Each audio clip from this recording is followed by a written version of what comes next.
हाइपोटनी मैक्यूलोपैथी acquired macular disorders वाला जो chapter 14 है कैंस्की का पेज नंबर 621 पे कैंस्की ने लिखी है हाइपोटनी मैक्यूलोपैथी। इसका हम इंट्रोडक्शन डिस्कस करेंगे। मैक्यूलोपैथी हाइपोटनी मैक्यूलोपैथी में occur in eyes developing hypotony defined as IOP less than 6 millimetre mercury.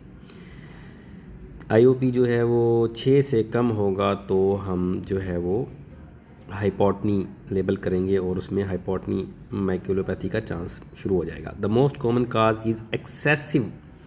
सबसे जो कॉमनली इसका मैकेनिज़्म बनेगा वो है एक्सेसिव ड्रेनेज फॉलोइंग द 4 ये काम।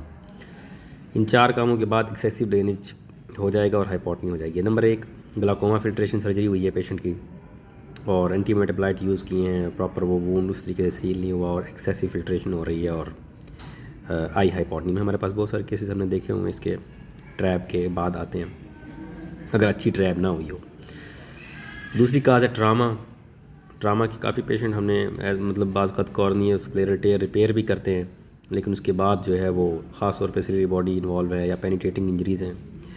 एक बच्ची का मैंने ऐसे ही किया था ट्रामा, तो उसके बड़ा हालांकि रिपेयर अच्छा था लेकिन उसके बाद भी वो आई उसकी थाइसिस में गई, फिर ऑयल डाला, फिर दोबारा फिर वो थाइसिस में चली गई।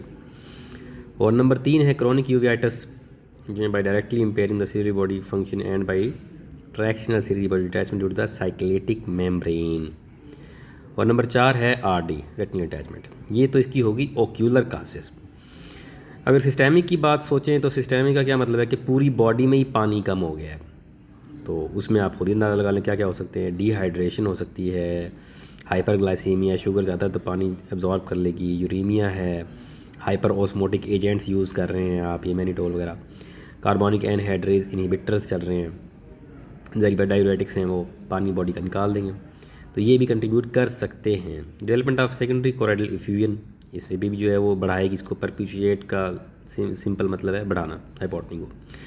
और when with time the hypotenuse process can itself, हाँ जब हाइपोटनी में आई जाती है तो उसका वो स्क्लेरोसिस और ये वाले प्रॉब्लम होना शुरू होते हैं तो वो उसको और एक्सेलरेट कर देती है प्रोसेस को। Sclerosis of and atrophy of ciliary process accelerate करेगा प्रोसेस को। प्रोलॉन्ग सीवियर हाइपोटनी में lead to phthisis bulbi and loss of the आई।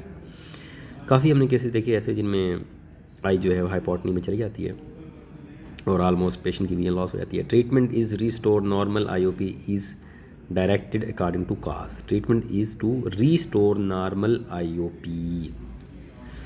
ठीक है जी, is directed according to cause, जो भी कॉज है उसके मुताबिक आईओपी को मेंटेन करना।